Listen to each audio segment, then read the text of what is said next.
everyone. Thank you for being here. I am Maria, and I'm part of the Cisco Tech team. In this session, we will discuss how we can diagnose some issues in the Splunk ingestion pipeline. Before we start, I would like to introduce myself. So I am originally from Brazil, where I lived most of my life. So in case you are wondering, this is a Brazilian accent. I have a background in computer science and information security, and I have been with Cisco Tech about 6 years now, always helping Splunk Cloud customers identify and resolve issues when they're trying to get their data in. Outside of work, I currently live in Northern Virginia with my family. I love the nature around us out there, and I'm passionate about well-being in general, finding little things on our day-to-day just to help us feel better. So let's get started. And I want to start by asking you a question. Have you ever been in a situation where you open a Splunk dashboard and you see data gaps instead of your normal data flow? Or you know if an alert was supposed to be fired last night, but it was not. And when you go back and check that search results, what you see is 0 events returned instead of the expected results. Is that familiar to anyone? We all know that the data ingested into Splunk is the foundation for every insight provided with the reports, the dashboards, and the alerts we built in Splunk. The critical data for our organization needs to be ingested, indexed, and available in time and be accurate for the search to provide the value we need. And all of you is here today because you maybe manage a data pipeline for your organization. And sometimes these pipelines can fail, or they start accumulating data until you are no longer seeing the events as expected. The dashboards has gaps, the reports have stale data, and that impacts the visibility your team have in the data flow for the time of the outage, and also the trust the stakeholders have in the platform and in you as the admin. Splunk admins should be able to identify and resolve some common issues in the data pipeline. And in this session, we'll show you how. So follow along with the workflow we're going to walk through, and then start with your most critical data source. Make sure you understand that data flow. In case you have an issue, you will be able to identify and maybe resolve it sooner. In case you need to escalate contact support, you're going to have precise data about that data flow, which will help to accelerate the resolution. So here's our agenda for today. We're going to talk about Splunk's flexibility to ingest data. Then we're going to go through some common issues across the pipeline. We'll go a bit deeper into queue saturation. And after the takeaways, we might have a few minutes for questions.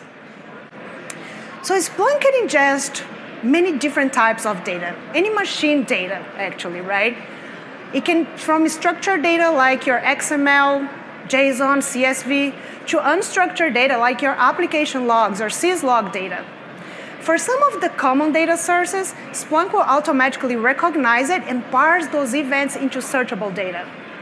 For other different sources, we might need to install a technical add-on and tell Splunk how that data will be parsed, how it needs to be handled.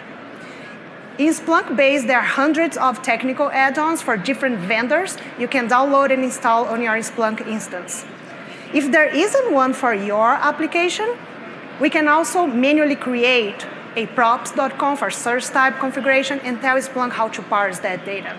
It could be done through the web UI or a conf file. And we can also ingest data into Splunk from many different ways. We could have a forwarder installed on an instance, reading events from a specific file or monitoring a directory. We could have a port opening, receiving a stream of data. Or we could also have a pre-built add-on from Splunk base, pulling data from a specific source. Splunk can adapt to the environment and the architecture as needed. So we talked about all this flexibility, many different types of data, the different ways of collecting, and the data also grow through a pipeline with multiple components on this end-to-end pathway for the data. So at the data source, this is where the data is generated. And even though it's outside the Splunk controls at this time, it is part of your data flow, how that data is being generated, made available to Splunk. Then the collectors, the forwarders, this is where Splunk's job starts. It's where we configure the inputs to ingest that data into Splunk. then the data will be forwarded to the next component in that pipeline. And it could be you have an intermediate forwarder on your pipeline. This is optional, and it could exist for different reasons. One of them, let's say you have a set of universal forwarders that cannot connect to the external network. And maybe your indexers is in the external network. You could have this intermediate forwarder receiving the data from a set of universal forwarders and forwarding that to the indexers in the external network. Then you have the indexers to index the data. And as the data is indexed, it becomes available for searches. So we have all this flexibility, all these different components that can exist on your data pipeline. But it's important to understand that despite all this flexibility in different components, the data goes through a universal flow, a universal journey. It exists at the origin. It is ingested into Splunk. It needs to be parsed. It will be indexed. And as it is indexed, it is available for searches. So the components can change, but this flow does not.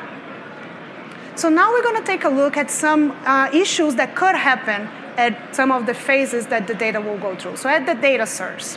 As I said, this is outside of Splunk controls, but we need to understand how that data is generated, how the application is configured to send the data to Splunk. Is it using the correct endpoint, the correct port?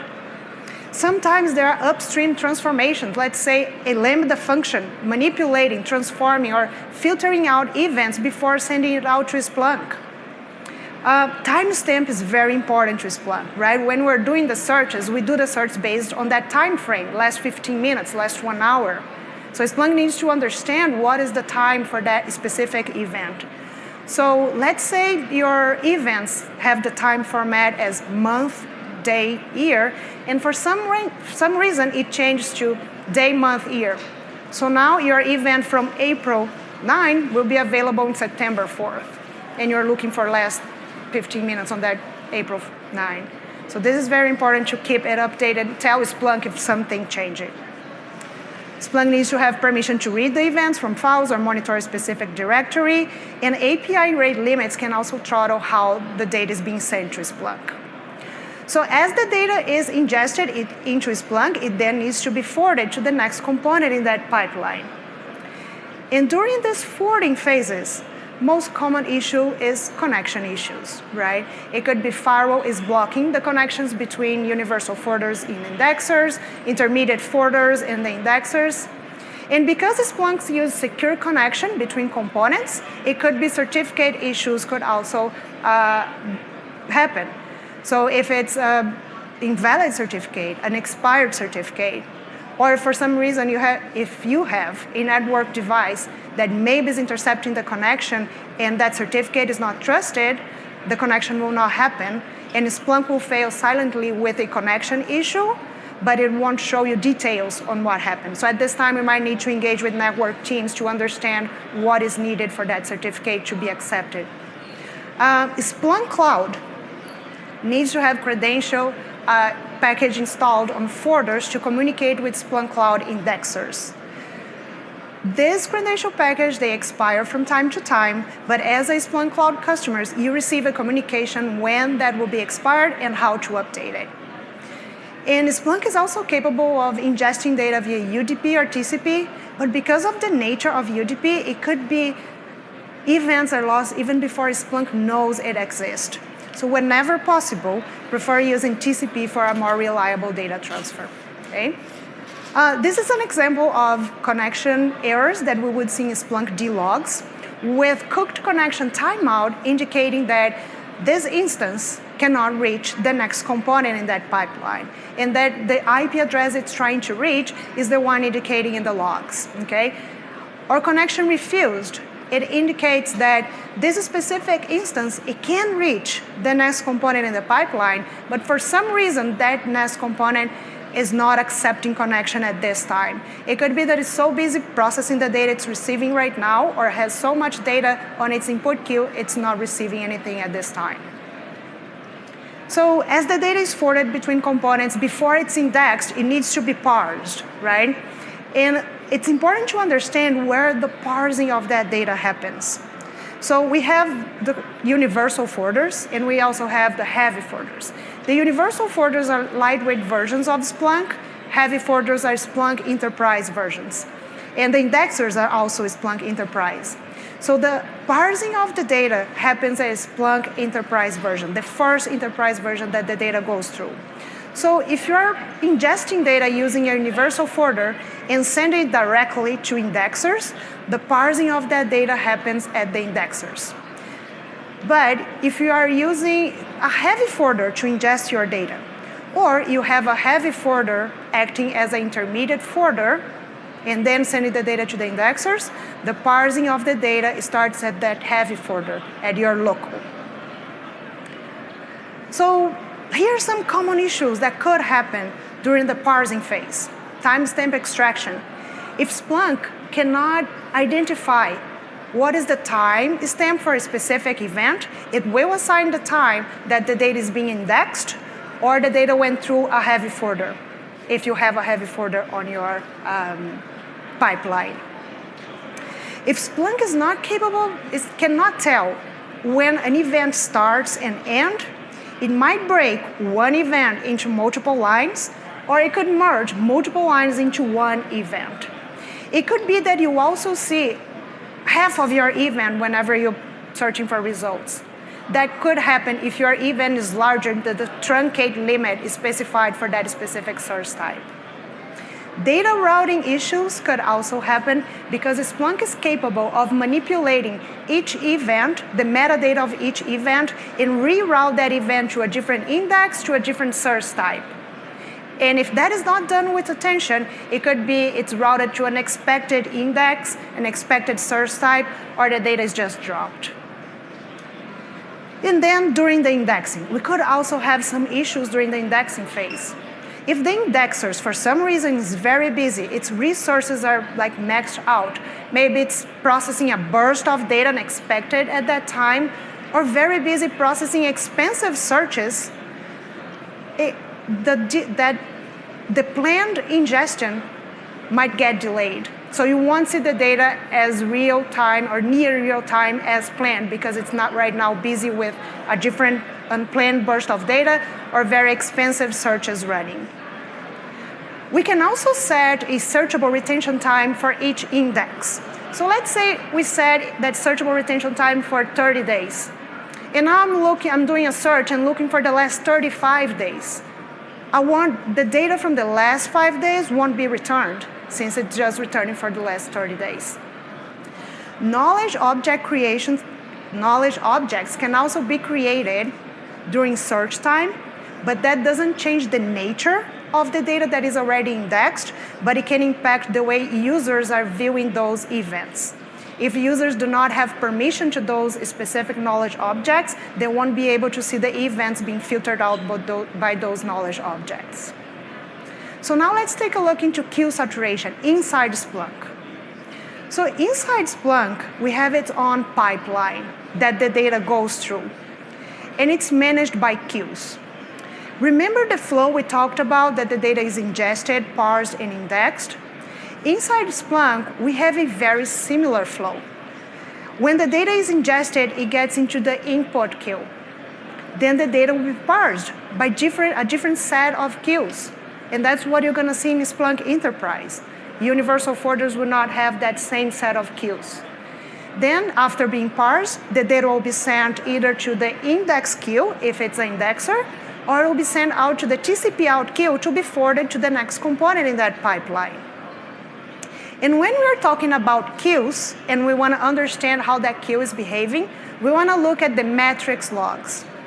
The metrics logs has a lot of information about Splunk itself. So when we're looking at the metrics event logs, we want to look in this case for the group equals queue, because those are the messages related to queue. Then we have the name of the queues. It could be the aggregation queue, parsing queue, TCP out queue, input queue.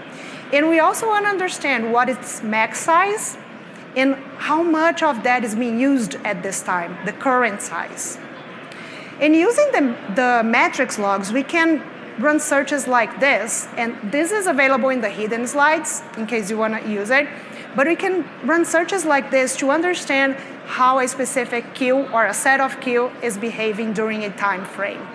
And we can get some similar charts to understand the flow of or how that queue is behaving at a specific time frame. So we have two examples here of a more constant flow, very low saturated on those two examples, and a more spikier queue. On that spikier one, it could be we're receiving a burst of data at some point, that volume decreases, and then you receive it again, and then it keeps happening. But whenever we have this low saturation, we'll see that the current size is very low considered the max size, how much it could handle. We might see some blocked queues equals true, but it could happen from time to time, even in a low saturated. It's just an indication there was a lot of data. We took some time to process, but we released the queue, and that got sent to the next queue in the pipeline or the next component, okay? It's not an indication of a problem. So during this time, we will see some small fluctuation as that spiker behavior, but the data go through its normal cycle of receiving, sent to the next component in the pipeline, and so on. There is no backlog at this time, no ingestion delay, resources utilization goes low for Splunk, data flow is smoothly. You do have capacity to increase for spikes of data. If you have an expected burst, it will process, send it to the next component, and continue. There are no bottlenecks present at this time.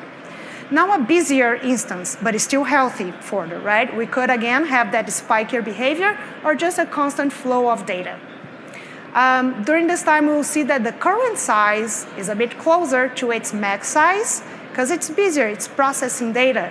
We might see some blocked queues more than what we see in the low saturated, but if you have no data ingestion delay, if it's not stopping the data flow, it's just part of the process. So we might see the queues kind of growing, but not critical at this time. It's still draining and going through the normal process. The system might be busier, but the resources are not maxed out. And no bottlenecks present, no data ingestion delay.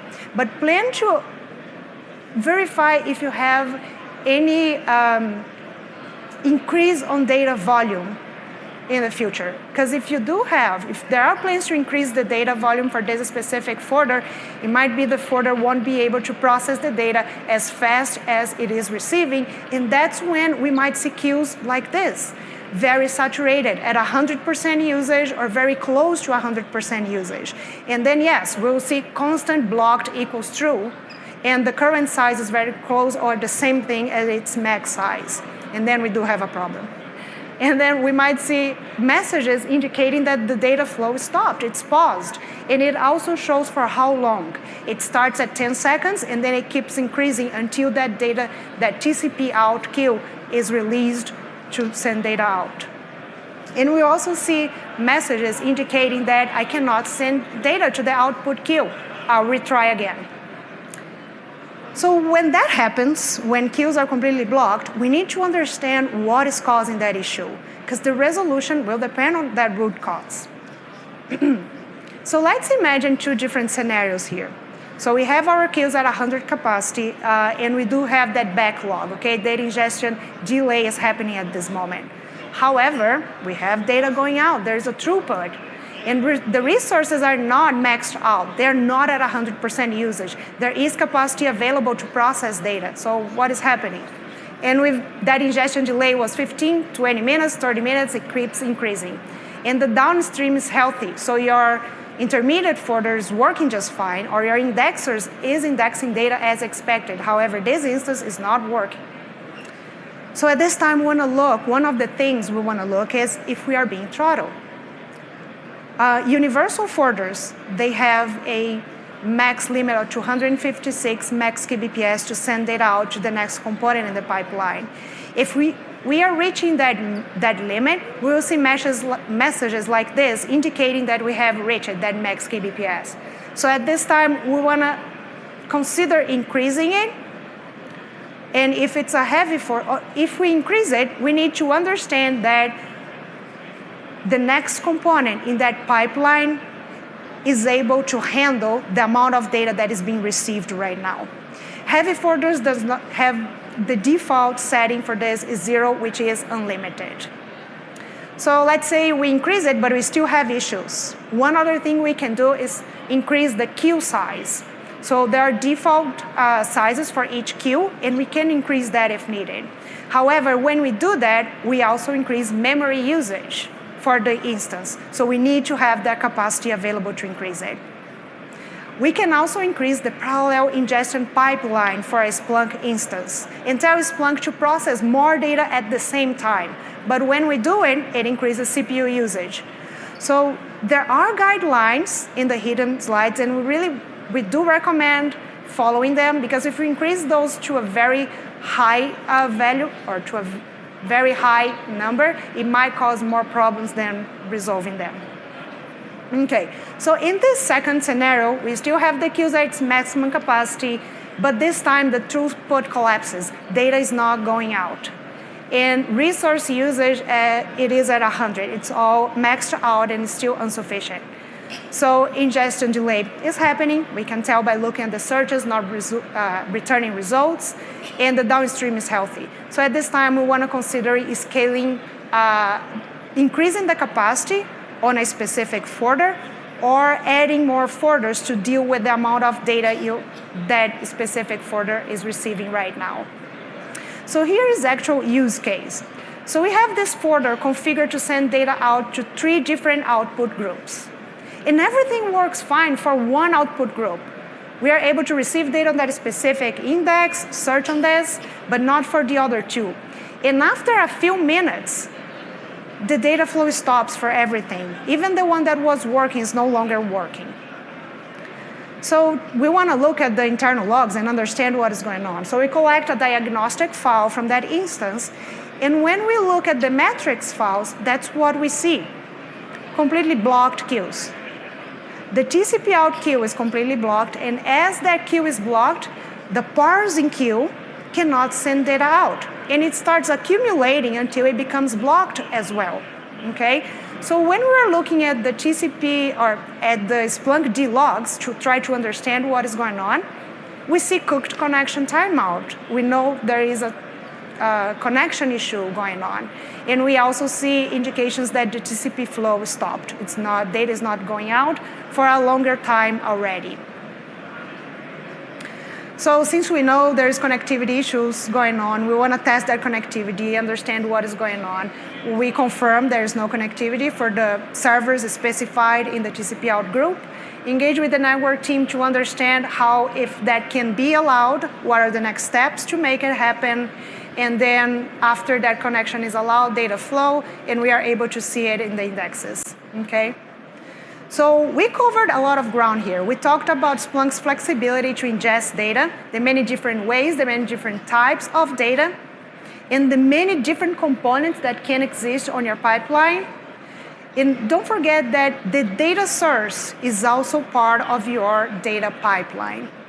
Too often teams spend a lot of time looking at Splunk components and not at how the data source is configured to send the data out, or what is the timestamp for a specific event if there was any changes. So also consider that data source on your data pipeline. And even though we have all this flexibility, the data flow is the same. The journey of that data is the same, from being ingested, parsed, and then indexed, and becomes available for searches, okay? So understanding that helps you, okay, I'm having a parsing issue. Where does the parsing of that data happens? At what point in my pipeline? And the problems, they propagate upstream. It could be we have a lot of symptoms in this specific universal folder, but we need to understand what is happening on the next component in my pipeline. Is it available, up and running to receive data? So it could be that universal folder cannot just connect to it, or it cannot send data out because everything is blocked out there. So this concludes our session. I hope the information provided here helps you understanding your data flow, and in case you have any issues, it gives you some insights on where it could be. Don't forget to go ahead and complete your survey. Let us know how we are doing, and as you do, you might earn some prizes as well. You can also visit the Cisco Showcase. If you haven't done already, book your one-on-one time with engineer, and also visit the on-demand library. The resources for this presentation is not yet available in the app, but it will be. But in case you want it right away, let us know, and we'll be able to send that to you. Okay. Do we have time for questions? Cool. Let me know what questions you have. And if you don't have any now, but something comes up later, I am available at the Splunk and App Dynamics booth, so feel free to reach out there too. Thank you.